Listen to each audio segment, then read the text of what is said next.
7 شخصوں نے 5 گایوں کی قربانی کی، 7 بندوں نے 5 گائے لی اور ان 5 گایوں کی قربانی کی، تو یہ جائز ہے کہ ہر گائے میں ہر شخص کا 7واں حصہ ہوگا۔ اس میں کیا ہوگا؟ ہر گائے میں ہر شخص کا کیا ہوگا؟ 7واں حصہ ہوگا۔ اور 8 شخصوں نے 5 یا 6 گایوں میں باحصہ مساوی یعنی برابر حصے کے حساب سے شرکت کی، تو یہ ناجائز ہے، یہ ناجائز ہے کہ ہر گائے میں ہر ایک کا 7ویں حصے سے کم ہے۔ سمجھ آ گئی؟ کیونکہ اس صورت میں ہر گائے میں ہر بندے کے 7ویں حصے سے کم ہے، ہر بندے کا حصہ جو ہے 7ویں حصے سے کم ہے، اس لیے دوسری صورت ناجائز ہے اور پہلی صورت کیا ہے؟ پہلی صورت جائز ہے، ٹھیک ہے نا۔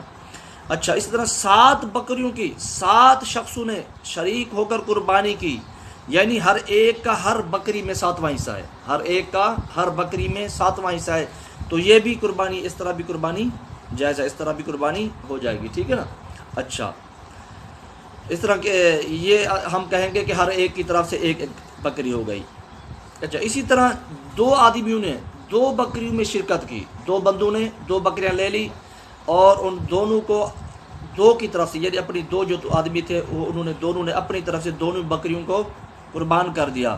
2 بکریاں لی 2 بندوں نے، الگ الگ نہیں لی، 2 بندوں نے 2 بکریاں ایک ساتھ لی، ٹھیک ہے، اکٹھی لی، اور وہ 2 شخصوں نے 2 بکریوں میں شرکت کر لی، قربانی میں شرکت کر لی، تو یہ قربانی بھی ہو جائے گی، اس طرح بھی قربانی ہو جائے گی۔ ہم اس طرح سمجھیں گے کہ ایک ایک بکری ایک ایک کی طرف سے ہو گئی۔ سمجھ آ گئی آپ کو؟